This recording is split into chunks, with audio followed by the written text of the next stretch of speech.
So we will be going live now. Yeah, sure. Yes, I am yes. ready. Yeah.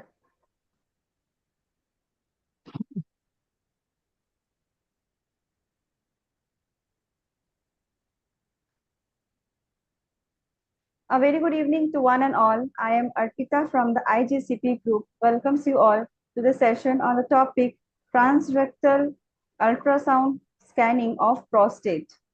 And today we are celebrating the International Men's Health Week. So this week is the International Men's Health Week.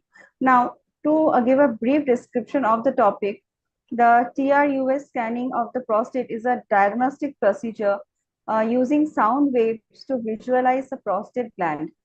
This during the International Men's Health Week, it highlights the importance of early detection and monitoring of prostate health, crucial for preventing and treating conditions like prostate cancer.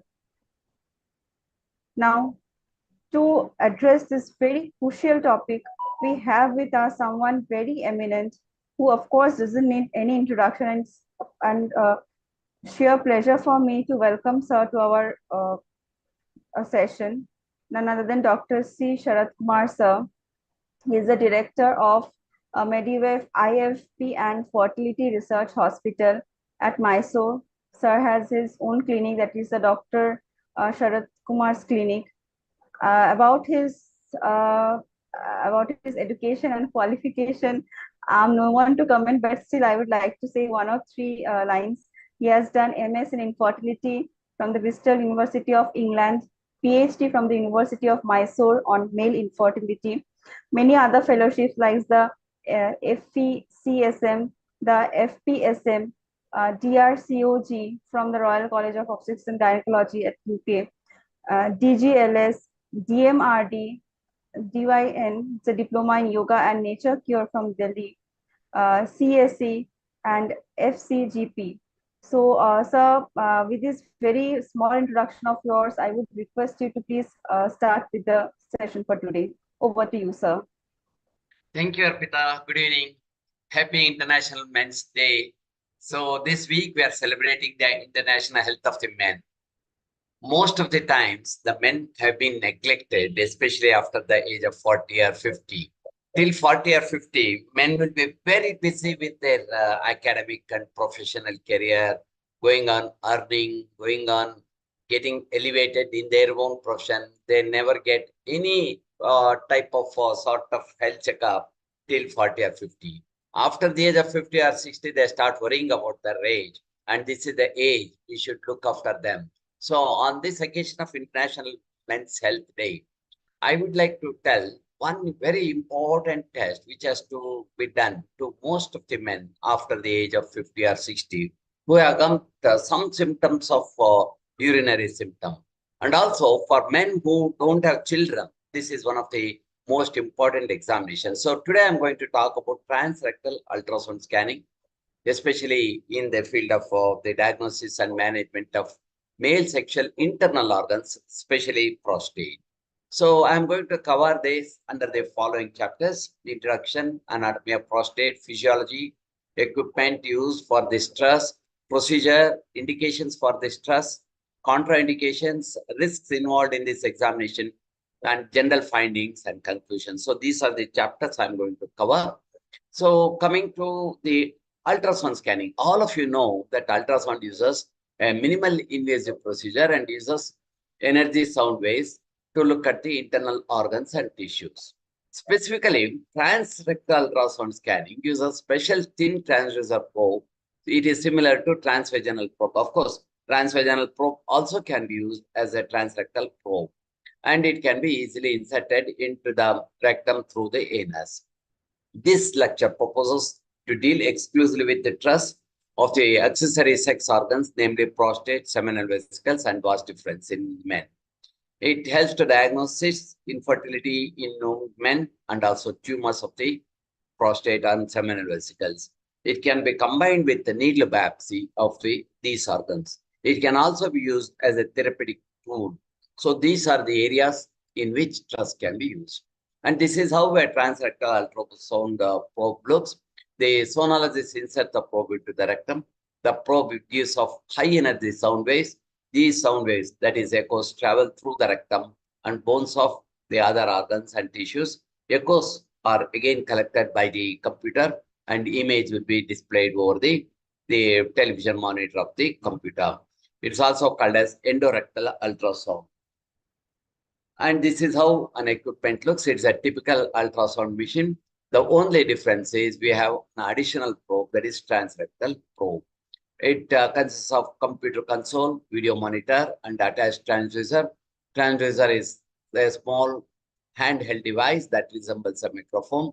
Some exam may use different transducer. For example, for abdomen, we use a different probe. For small parts, we use different probe. And for transvaginal scanning, we use a different probe. And for transrectal scanning, we use a thin, long probe. And this principle is similar to the sonar used by the boats and submarines to detect the underwater submarines. And just to brief upon the internal sex organs of the male, you can see the main organ, the prostate. This is the prostate, and two seminal vesicles, one on either side of the prostate, and two vas deferens. So these are the three main internal sex organs of the male, and these are extensively studied by the transrectal ultrasound scanning. Here, I would like to tell you that the general abdominal scan or the pelvic scan doesn't give so much information just like what trust can give. That's why trust is a very superior examination compared to the transabdominal, urethral bladder scan of the pelvic organs, because through the bladder, the pelvic organs, that is namely prostate, seminal vesicles, and vas deferens, are not that easily seen. Many times we can't make out also. And even if it is seen, we can't get the minute details about these organs. That's why trust is very, very superior to pelvic scan in male. And just to brief upon the anatomy of this prostate gland and how the seminal vesicles look in three-dimensional way. And coming to the physiology of prostate, prostate secretes the prostatic fluid, and testicular epididymal component includes only 5% of the ejaculate volume. 95% of the semen which we get is constituted by these accessory glands, namely prostate, seminal vesicles, bulbourethral glands. Prostate gland contributes 10 to 30% of the ejaculate, and the products include enzymes and proteases, which are very important to liquefy the seminal coagulum. This usually occurs within 20 to 35 minutes. So if there is no the enzymes and protease, the liquefaction time of the semen increases beyond 30 minutes, sometimes 1 hour, 2 hours also. Then the person may land up in infertility. Prostate also secretes zinc, phospholipids, phosphatase, citrate, polyamines, and prostaglandins and cholesterol. Citrate is an important contributor to osmotic balance. Zinc is constituent of many metalloenzymes, and free zinc has been claimed to be bacteriostatic in seminal plasma. Acid phosphatase hydrolyzes the organic monophosphate esters. And coming to seminal vesicle ingredients, seminal vesicle provides 40 to 80% of the semen volume, which includes fructose, for sperm nutrition, prostaglandins, and other coagulating substances and bicarbonate to buffer the acidic vaginal wall. This shows that seminal vesicle is a very important organ because it is contributing to the majority of the semen fluid that we see in the ejaculate. Normal seminal fructose concentration is 120 to 450 milligram per deciliter, with the lower levels suggesting ejaculate duct obstruction or absence of the seminal vesicle. So if the fructose is absent, that means the seminal vesicle is not functioning. Fructose is the major energy substrate for sperm metabolism and also maintenance of sperm motility. Prostaglandins is the major form of male reproductive tract and has been associated with induction of muscular contraction, changes in the cervical mucus, and improvement of the sperm transports. So friends, the physiology of these two main organs, that is seminal vesicles and prostate, shows that they may alter the sperm quality That's why any male infertile person, transrectal ultrasound scanning plays a major important role in the diagnosis and management of these organs, especially the prostate and seminal vesicles and vas deferens. So, what are the indications for trust? Trust is done to pursue diagnosis of various reasons, including if a person has got a difficulty in urine. For example, if a person is getting up more than 2, 3 times in the night, that means there is midline enlargement of the median lobe of the prostate, and it may be obstructing him so that the emptying of the bladder is incomplete. That's why he gets up more frequently. If the prostate specific antigen level is more in the blood test, indicates prostatic cancer. So TRUS is indicated. If there is a nodular growth of the prostate when we do a rectal examination, then TRUS is a must. Diagnosis of male infertility, if there is alteration in the seminal fluid, the constituents, then TRUS is an important diagnostic tool for the diagnosis and management of male infertility. And also it can be used for needle-guided biopsy from the prostate. And TRUS can also be used in the therapeutic level also for many of the abscesses around the prostate, or for brachytherapy, or for chemotherapy, or for introducing the needle in chemotherapy. So TRUS plays an important role in the treatment of pelvic disorders of the men. And what are the instructions to the patient we have to give when we want to do the TRUS? Ask them to avoid blood thinners, including aspirins, about 10 days before the procedure, because these blood thinners may result in bleeding when we put the probe. If directed, an enema can be given to the rectum 2 or 4 hours before the prostate, because if there is a lot of constipation, when we put the probe, there will be a lot of the stools which are stored in the rectum may come in the way of the examination also. And also, when we withdraw the probe, it will be smeared with the stools. And the stool itself may look like a mass during the examination. That's why an enema is must 2, 3 hours before the procedure. It asks the person to wear loose clothing so that it will be easy for him to remove and put on. And if there are any allergies, just inquire. And also, if there are any anal or rectal problems, ask the patient and then proceed, especially if there is piles, hemorrhoids, and other things. And the TRUS is a small outpatient procedure. It takes only 5 to 15 minutes unless there is some complication. And the video images are seen on the TV monitor. A small lubricated probe placed in the rectum releases sound waves which create echoes as they enter the prostate. Most of the time, it is not very uncomfortable, but little discomfort may be there. Sedation is not required. Sonologist applies a small amount of lignocaine gel or a lubricant to the anus before inserting the probe. I always put the xylocaine gel 5 to 10 minutes before the examination, so that by the time I start the examination, the anus will be anesthetized and probe can easily enter the rectum. Otherwise, many men, when we start putting the probe, they contract the anus, and it is almost impossible to put the probe when they go for contraction, because involuntarily they prevent the probe to enter the anus and to the rectum. That's why we have to talk with the person, ask him to relax the sphincteric muscles around the anus, and also put lubricant gel, so that before the probe is put, we can do a rectal examination. Ask him to release the stricture around the anus, and ask him to relax the pelvic muscles so that we can easily put the probe. The probe is covered with a lubricated gel. You have to put the gel first and then put a cover, that is a probe, that is a condom or a rectal probe, a rectal sheath. And over the sheath also, that is over the condom also, we have to put ultrasound gel, because there should be proper contact between the probe and the condom and over the condom also. So 2 times we have to apply the gel, ultrasound gel. Gel allows sound waves to travel back and forth easily.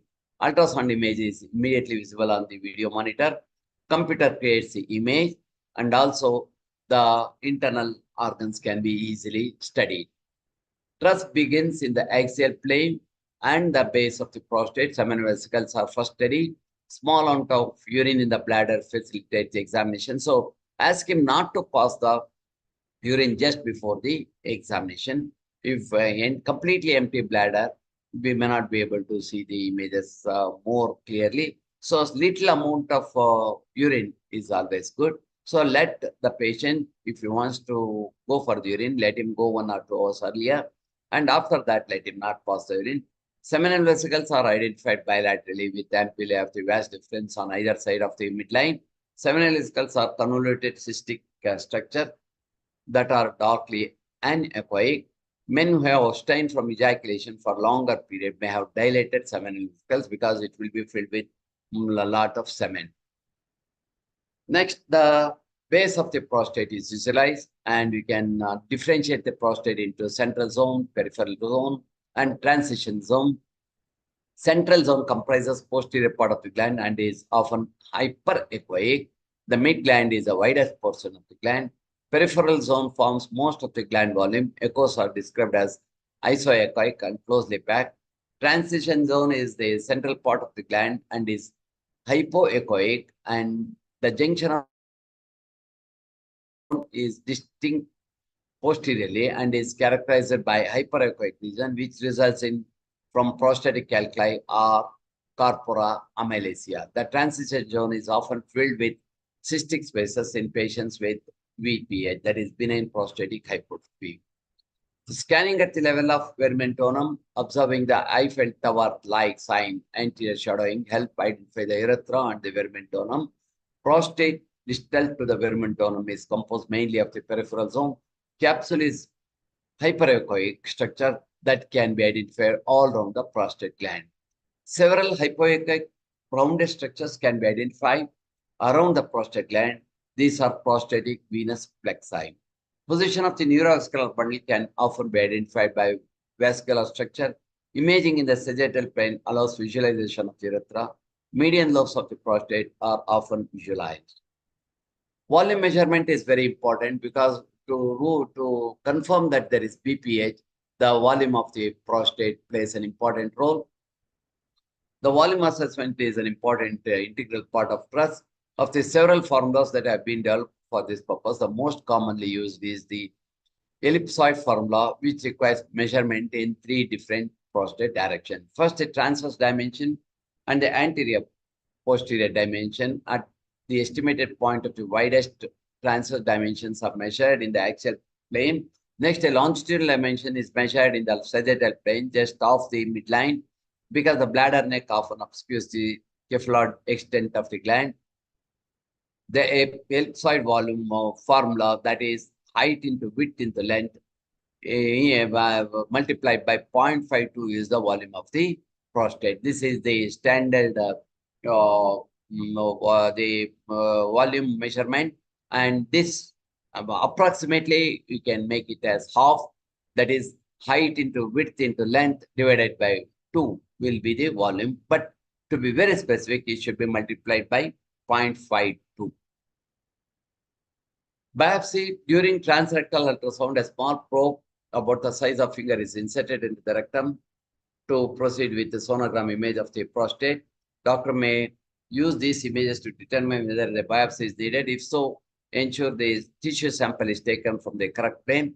This is called as transrectal ultrasound guided biopsy. In the picture, you can see the biopsy needle and the attachment to the probe. So as we enter the rectum, we can see the image and the tip of the needle can be identified, and the biopsy point can be identified very easily through the transrectal ultrasound scanning guided biopsy. And also the trust can be used for treatment aspect also. It allows the physician to cancerous, non-cancerous conditions of the prostate surrounding tissue by providing internal radiation, that is brachytherapy, freezing cryosurgery, or high-intensity focused ultrasound for prostate cancer. These can be guided through the transrectal ultrasound guided biopsy needle. Pocket of pus abscess can be drained through the transrectal ultrasound needle guided aspiration. Sometimes we can use a color Doppler also along with the truss. If you put a color Doppler, you see the vasculature of the prostate and other organs. Color has been used to enhance the diagnosis of the cancer of the prostate as an adjunct to the truss. Several investigators have demonstrated that addition of color Doppler improved the specificity of prostate biopsy findings. However, differentiating a focus of prostatitis from cancer was difficult with the color Doppler. So the advantage and disadvantage of the color Doppler is little controversial. However, we can always use the color Doppler if it is already there inbuilt in the machine. And coming to the risks and side effects of the truss is a safe way to diagnose prostate cancer. Major complications are rare, but you may experience minor side effects, including minor rectal bleeding, small amount of blood in the semen or urine after the examination, fever caused by the infection, pain and discomfort in the rectum. For a prostate biopsy, your doctor will likely prescribe an antibiotic, or you may take before or few days afterwards also in order to decrease the risk of infection. If you are experiencing any side effect, notify your care team. So these are the instructions we have to give to the patient. Contraindications of absolute contraindication to the biopsy trust by include surgical absence of the rectum, ileoanal pouch, inflammatory bowel disease, Crohn's disease, and severe bleeding diathesis. Trust is also relatively contraindicated if there are severe hemorrhoids, fissures in the because if there are severe hemorrhoids and fissures while putting the probe, you may flare up these lesions and there may be a lot of bleeding also. And if there are fissures, the fissure may open up and it may result in severe pain. So these are contraindications. So before putting the probe, I always do a per rectal examination. Once I put the finger, I can make out if there are any hemorrhoids and fissures. And if there are hemorrhoids and fissures, I abandon the examination because it may have risk. And if it is absolutely indicated, then always take the opinion of the surgeon and then proceed. Because by doing that truss, if you flare up these lesions, then you will end up in trouble. What are the limitations of this truss? Men who have had end of their bowel rectum removed during their previous surgery are not good candidates because there is no prostate, and if there is no the rectum, you cannot do the examination. Radiologist may attempt examination by placing a regular ultrasound on the perineal skin of the patient. That is just like any other small part examination. Sometimes the gland can be examined by ultrasound in this way, but we can go for transabdominal ultrasound instead of truss. But the ideal condition, if there is limitations of the truss, is ask the patient to undergo an MRI. MRI of the prostate gland is another alternative imaging option and may be done instead of an in addition to the ultrasound also. And also MRI is indicated when there are confusions in the whatever the findings of the truss are there. MRI can sometimes be done without requiring anything to be placed into the rectum, and it may be good option for men who had their rectum removed, and also for men who refuse the transrectal ultrasound examination or who have severe limitations, just like any rectal lesion or anal lesion. Then either they have to undergo the per-abdominal examination. If the per-abdominal examination of the ultrasound doesn't give much information, then MRI is the choice of the investigations. So what are the findings we expect from the MRI, from the truss? We can easily pick up prostate enlargement by taking the measurement. We can easily pick up the inflammations of the prostate, prostatic cancer, cysts in the reproductive organs, the rectal cancer, anal cancer, and also prostatic calcifications. So I will show some of the images which I have seen. This is how a normal prostate looks. You can see the prostate and you can see the urethra and Eiffel Tower-like appearance with the vermentonum and the urethra. And this is the urinary bladder. Small amount of urine will be very helpful to see the median lobe of the prostate easily and also to pick up the calcifications easily. This is how the measurements are taken, the length, in the sagittal plane, and in the transverse plane, the breadth and the height. And the volume is calculated. And most of the ultrasound scanning machines, they have got inbuilt calculations. And once you give the length, breadth, and weight, the volume is calculated automatically by the most of the equipments. If they don't have inbuilt mechanism of calculating these thing, then what you can do is you can use the formula length into breadth into height multiplied by 0.52 will give the volume of the prostate. And you can pick up the prostatic calcifications easily. You can see these hyperechoic areas, prostatic calcifications. And you can see the prostatitis. You can see the inflamed prostate. The echogenicity of the prostate is lost. And you can see mixed hyperechoic and hypoechoic area that shows that there is inflammation of the prostate. And it is very easy to pick up the prostatic cysts, utrical cysts. You can midline cysts, you can see, and also you can take the measurements of these cysts. Prostatic atrophy is another very, very important. This one, especially in male infertility, if there is hypogonadism, you can do the transrectal ultrasound scan. Invariably, you'll see that the prostate is also very small and it is hypoplasia may be there, or it may be atrophic also. By taking the measurement, if the volume, the normal prostatic volume is 12 to 18 cc, and if the volume is less than 12 cc, then you can say it as prostatic hypoplasia or atrophy. And if the volume is more than 18 cc, then you can classify it as hyperplasia. And if it is more, then you can say benign hyperplasia of the prostate. Prostatic calcifications can be easily picked up, very highly echogenic areas causing shadow also. You can see the shadow, highly echogenic area, prostatic calculi causing shadow. Prostatic hypoplasia, the volume is less. In this case, the length and breadth and height has been taken and the volume is only 0.5, 0.95 ml. That shows that there is prostatic hypoplasia. In case of this severe hypoplasia, invariably even seminal vesicles will be hypoplastic, and this will be the cause for hypovolemia of the semen. If the semen is less than always 1.5 ml, then a transrectal ultrasound scanning is indicated. That will definitely pick up this hypoplasia of the prostate and seminal vesicles. Prostatic cysts can be classified as cystic lesions in the prostate, either midline or lateral. Utricular cysts are all intraprostatic and mostly they are in the midline. Mullerian cysts are large and extraprostatic in the midline. Ejaculatory cysts may be in the midline or in the paramedial lines. These are the utricular cysts. They are always in the midline. This is another prostatic cyst. And these are the dilated seminal vesicles. If there is obstruction of the vas deferens and also common ejaculatory duct, we invariably see the seminal vesicles are dilated. You can see, take the measurement of the seminal vesicle length and breadth and width, and you can calculate the volume. If the volume is more than 1.5 to 2 cc, then we can always say that they are hyperdilated seminal vesicles. Seminal vesicle hypoplasia, if the seminal volume is very less than 1.5 in all the ejaculates, then that means there is hypoplasia of the seminal vesicles and prostate. And you can see the volume, it is less than 1.1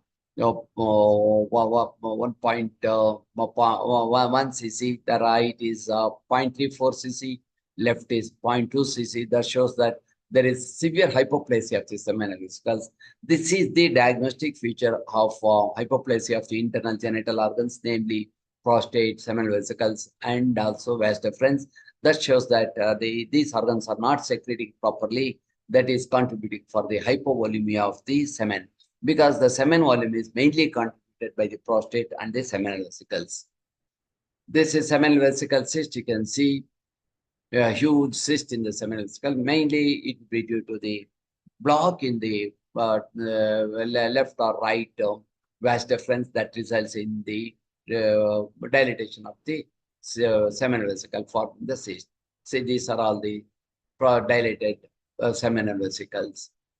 And you can always pick up easily the vas deferens from the transrectal ultrasound scanning. If the vas deferens are normal, that means there is no block in this one. And also CABD, that is congenital absence of the vas deferens, can be easily picked up by the transrectal ultrasound scanning because these two eye-like structures, one on each side of the seminal vesicles, they will be absent in the congenital absence of the vas deferens. And if they are dilated, you cannot. That means there is obstruction of the common ejaculatory duct. Then the vas deferens will be dilated. Abscess can be easily picked up by the transrectal ultrasound scanning. This is one case of abscess in the prostate. So friends, I'm coming into the tail end of the lecture. Ultrasound scanning is a minimally invasive procedure, can be easily done by any sonologist. The equipment is less costlier than the MRI and CT scan, and they are easily available even in the C-grade cities, even in the taluk headquarters nowadays. The scanning machines are available. A good sonologist can always pick up the lesions of the internal genital organs of the men easily. The only thing is they must have the transrectal ultrasound probe. When you buy an equipment, you see that instead of like just like any other probe, the trust probe is also included so that you can do the examination of the internal genital organs very easily, because transabdominal scanning doesn't give so much details about the internal genital organs of the men as easily as the trust, because trust goes very near the internal genital organs, that is prostate, seminal vesicles, and vas deferens, and gives more details. And also it can be used for the diagnosis of tumors, benign prostate enlargement of the prostate, cysts, and also it's a very important tool in the diagnosis and management of the male infertility, those who have got the pathological semen parameters. And also it helps in the diagnosis of congenital malformation, that is hypoplasia of the prostate, hypoplasia of the seminal vesicles, congenital absence of the vas deferens. All these congenital anomalies can be easily picked up by the transrectal ultrasound scanning. It can be combined with needle biopsy and take biopsy in case of prostate cancer. And it can also be used as a therapeutic tool for draining the abscess, pelvic abscess in the seminal vesicle. And also we can easily take the fluid from the cysts and see whether the sperms are there inside these cysts, that is seminal vesicle cyst, midline prostatic cyst. And also it can be used as a therapeutic tool in the chemotherapy and also in the radiation therapy along with the probe. So friends, that shows that transrectal ultrasound scanning is superior to the transabdominal ultrasound scanning as far as the internal genital organs of the men are concerned. So it's an important exam. The proper training has to be undertaken by the sonologist to pick up these lesions, because initially it may be difficult to diagnose these lesions unless they are properly trained. So proper exposure to transrectal ultrasound scanning is required, and minimal precautions have to be taken. See that the patient is comfortable, and see that silicone gel is put before the examination so that there will be no pain, and see that the person doesn't have any fissure or hemorrhoids before inserting the probe, otherwise they will end up in trouble. So thank you very much for your kind attention. I sincerely thank the IJCP people, the authorities, for giving me an opportunity to address you, especially on the occasion of this International Men's Health Week. And I sincerely thank Arpita for a nice introduction she gave to me. And over to Arpita, if there are any questions, I'll be extremely happy to answer. And also, if there are any other topics you would like to suggest in future, if you tell Arpita, in the weeks to come, we can take up the topics of your choice and see that the knowledge of medical field is distributed all amongst all the doctors in India, so that we can serve the people better. A healthy India is always a wealthy India, and a wealthy India, we can make our country a great economical leader, not only in the field of economics, also in all the field, especially in the field of intellectual field of medicine, also all other fields. So in the years to come, we will see that our national flag always is hoisted very high amongst all the countries in the world, and we become the richest country in the world in the near future. Hold on, Peter. Thank you, sir. Thank you so much for the beautiful presentation of the topic. Yes, we have received a few questions from the audiences. Shall I go ahead with them, sir? Yeah, sure. Okay, sir. Please The go ahead. first question, Yes, sir. The first question is, what are the current research trends in TRUS and its potential future impact on men's health? Yeah, it's a very general question. See, the what research is going on in especially in the US and other advanced countries in the Europe, UK, and other countries. They're quite looking into the health aspect of the men in the recent past, especially they're going through the many genetical aspect of the men health. And also since the age of the people is getting advanced, even the people, the geriatric population of men is increasing tremendously. We see more and more senior citizens in the country because the average lifespan of our country has increased from 37 in 1947 to 72 in 2024. And in advanced countries like Japan, USA, Germany, UK, the average lifespan is more than 85. So geriatric population is being more studied, and here comes the advanced techniques like transrectal ultrasound scan to take biopsy of the internal organs and also to give minimally invasive surgical interventions for the so many internal organ problems. So a lot of research is going on. Our country is not second to anybody. We are also doing a lot of research, but because of the lack of funds, we may not be able to do so much genetic engineering work these advanced countries are doing because that requires millions of dollars of investment. That amount of money we don't have right now. So we are lagging behind in the genetic research, but in the clinical research, we are ahead of all the other countries because the clinical knowledge and the clinical number of amount of the men we have is far more, many times more than those who have. For example, the transrectal ultrasound scan I do is far more, many times more than what is done by any UK or an US specialist in this field because we get more patients. We have our population is 1.42 billion. So we have more clinical knowledge. So in the clinical knowledge is concerned, we are ahead of them. In the research, in the micro research level, they are ahead than us. Over to work. Thank you, sir. Thank you so much for addressing the query. The next one is a very relevant one. How does TRUS compare with other imaging modalities like the MRI in prostate evaluation? Yeah, it's a very good question. See, the difference between MRI and trust is the live examination. That is, the sonologist goes on scanning and we can move the probe in all the 360-degree and pinpoint the lesion very easily.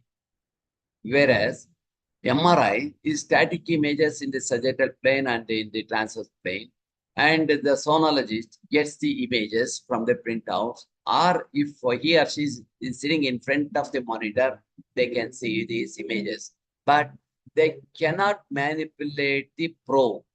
Whereas in the transrectal ultrasound scanning, we can maneuver the probe and get more and more information, and we can induce the color doppler and see whether the tumor is hypervolumic, that is, if there is increased vasculature, that is, if whether it's a carcinogenic tissue, or hypovolemic, that is, if the blood supply is less, it's a benign tumor. So differentiating between a benign tumor and a cancerous tumor through color doppler, through transrectal ultrasound scanning is more easy.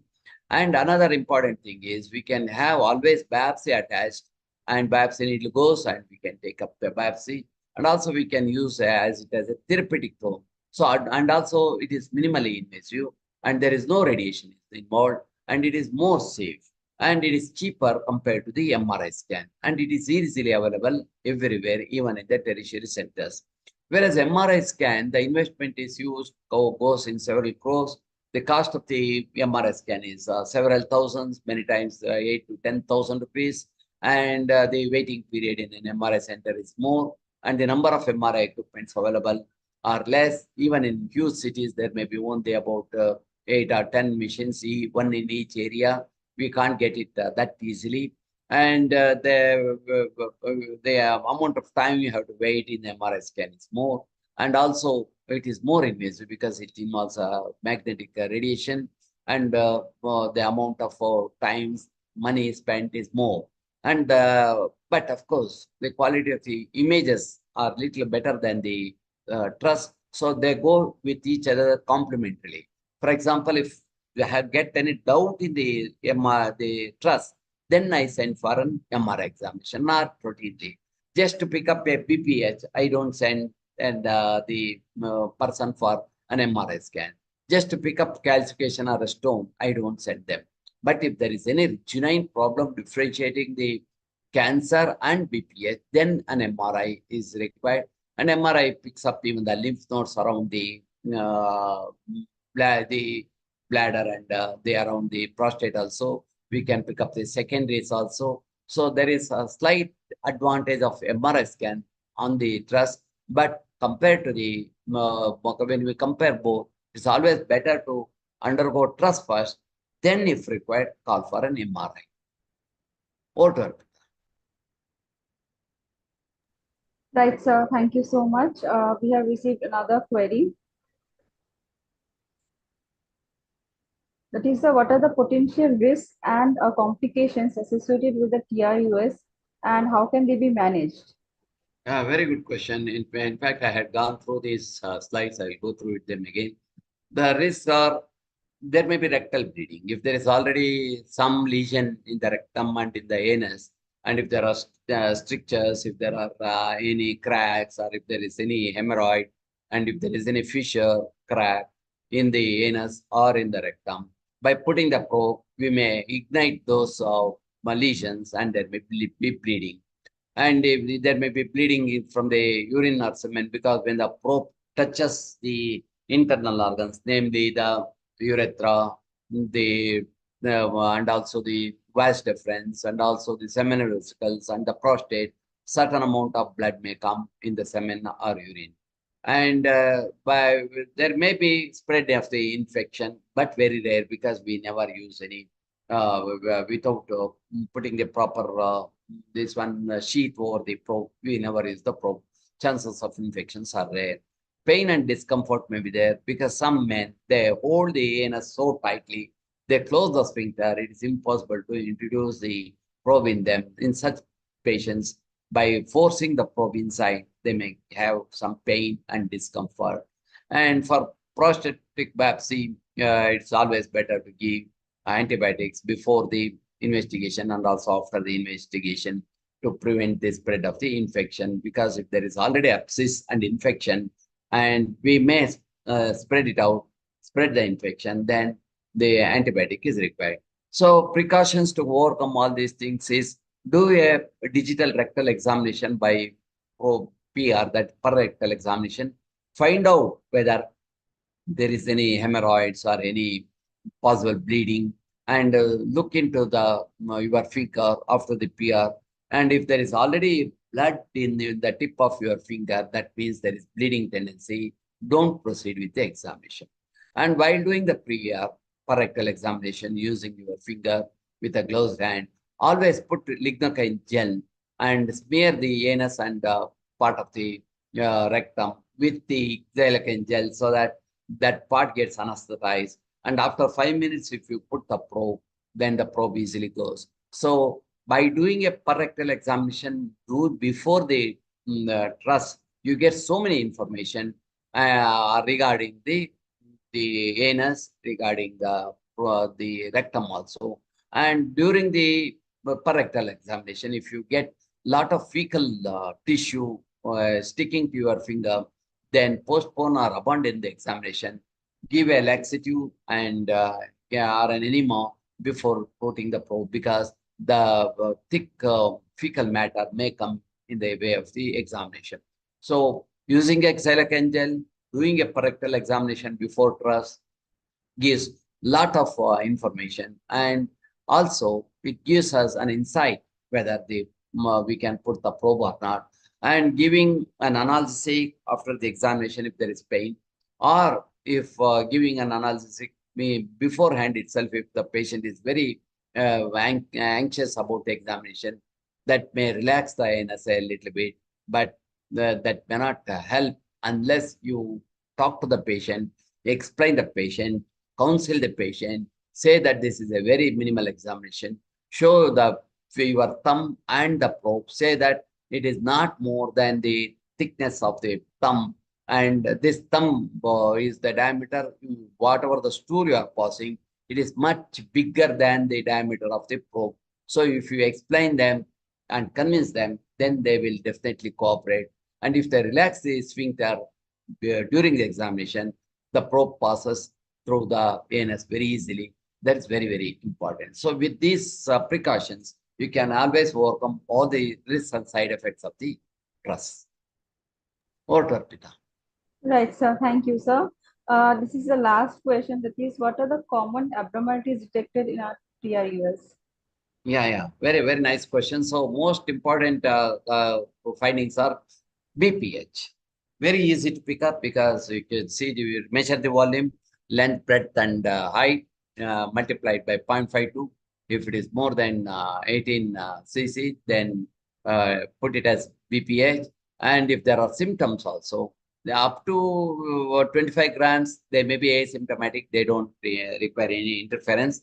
But if there is enlargement of the prostate, especially the median lobe, and if there are symptoms of urinary retention, then there is indication for this surgery. So before undergoing the surgery, they should be symptomatic also. Just because the volume is more, one may not jump onto the surgery. And prostatitis, inflammation prostate can be easily picked up because the echogenicity of the prostate will be altered. Prostatic cancer, you put the probe and also put the color doppler. If the blood supply around the tumor is tremendously increased, then it is cancerous tissue. And if the blood supply is not increased around the tumor, what we have seen, then it may be a benign tumor. And cyst can be easily picked up because it is anechoic, that is a hollow, this one. And rectal cancer, anal cancers can also be picked up by the ultrasound examination. And prostatic calcifications can also be picked up. So I have shown so many images. Kindly download this lecture and go through the images more leisurely. Most of the lesions which we can pick up by the truss I have shown you. And kindly, after the lecture, download the lecture and go through the slides at your leisure. Over to Arpita. Thank you so much, sir. These were all the queries for today. So, Thank sir, I you. would like to thank you on behalf of the IGCP team. And, sir, your expertise and insight have been truly invaluable in raising awareness on this very critical topic. So, thank you once again, sir. If we ever receive any request from any other topic, also, we'll again get back to you for another Yeah, session. it's always my great pleasure, Arpita. I always enjoy giving the online lectures to through IJCP because I always, even after the lecture, I get so many queries and clarifications through email and also through my mobile phone after hearing the lecture because it goes to the nook and corner of our country. Even the doctors who are practicing in the most remotest area, they'll be exposed for these lectures because otherwise to get the same lecture in any national conference, they may have to spend not less than 50 to 60,000 rupees going to up and down to the major city and also accommodation and also spending 2 to 3 days of their precious clinical days. So the IJCP has given us such an excellent platform to exchange the thoughts and views of all the super specialists and distribute the knowledge to all the doctors throughout the country. And also by the questions I get through the doctors while giving the lecture, that gives me a lot of insight, not only to me, for all those who give the lecture, so that we look into those aspects also, and we gain more knowledge by giving the lecture than ourselves. So it's an excellent platform. I congratulate the IJCP authorities for arranging such webinars. And Arpita, you are always a great host. Thank you very much. Shivaratri. Good night. Thank you so much, sir. With this note, I would like to thank everyone for joining the session. So we are concluding the session for today. Thank you so much, sir. Thank you once Okay, again. good night. Shivaratri. Thank you, sir. Same to you.